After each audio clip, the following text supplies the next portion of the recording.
Marge Trainosky's parents were murdered in Albany, New York. The killers left very few clues until Marge and Detective Ray Krolak, is that pronounced right?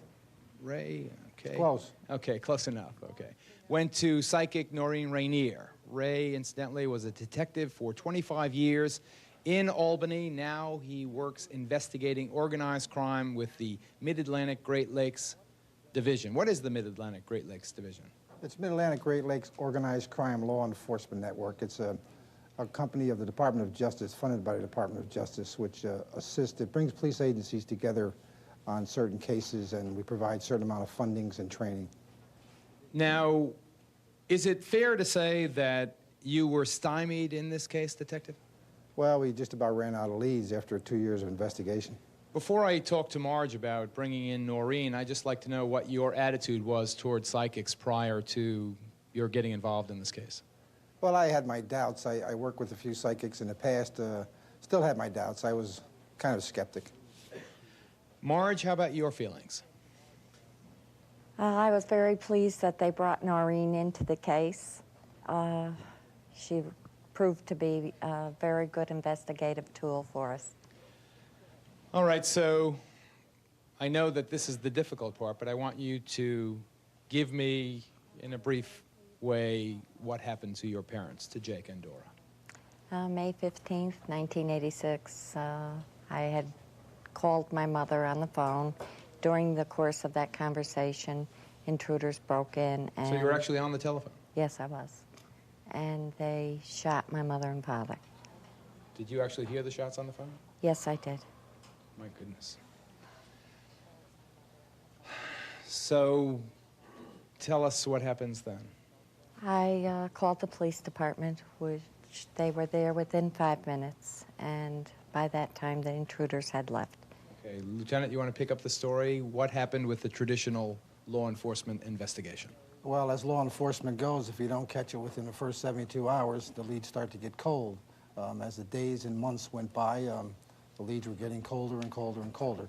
We had lots of bits and pieces on the case, no physical evidence, very few witnesses that could tell us anything. Were you despairing of ever solving this case? Well, as a police officer, you never give up, especially in a homicide case. It just takes a little bit longer. I don't believe that anybody could ever get away with a crime like that. Okay, now, Marge, how does Noreen get involved? My brother saw Noreen's, an article on Noreen in the National Enquirer, brought it to Lieutenant Krolak, who then checked Noreen's credentials with other police agencies, found that she was very good, and contacted her. Come on, a hard-bitten police detective, a superior officer, you must say. Now, give me a break. How is she going to help me on this story? Well, I look at it this way. As a police officer, you have to have an open mind in all investigations. I checked out her credibility through police agencies I knew, through articles I had read about her. I spoke to the officers involved with Noreen. It's another investigative tool, and what does it hurt? Noreen, pick up the story. What articles did you ask for? Okay, they called me, and I explained I really don't like to travel, so I asked them to send me something off the bodies. And they would call me, tape it, and I would describe how the people were killed, and also then switch to the murderer. I forgot what they sent me, bloody shoes, some glasses, and they kept asking me what was the mother doing, what was the mother doing when she was killed? And I could see the mother on the phone. I said, well, she's talking on the phone. They kept saying, who's she talking to? So I'd tune in again, and I knew it was a woman, but I didn't know it was Marge at that time. So they were sort of impressed with me over the phone, so they decided that maybe I could even do better. Okay, stop there, Noreen. Did you not tell her that Marge was on the phone to Jake and Dora at the time of the murders? No, I did not. As a matter of fact, I'd asked Noreen a series of questions, and there came a point she says, stop testing me, you already know all this stuff. Ask me something you don't know. Okay, so take it from the feeling. Did you get a feeling that she was on the phone? I just felt that the woman was on the phone. I can see pictures, sometimes a little hazy, but I saw pictures. And I guess they were impressed enough, and they had one detective that was into hypnosis. And they thought maybe the combination would be good, so they flew down, and we started working together at my house, doing sessions, taping it. They would go back to their motel room and listen to the tape, come back the next day with more questions.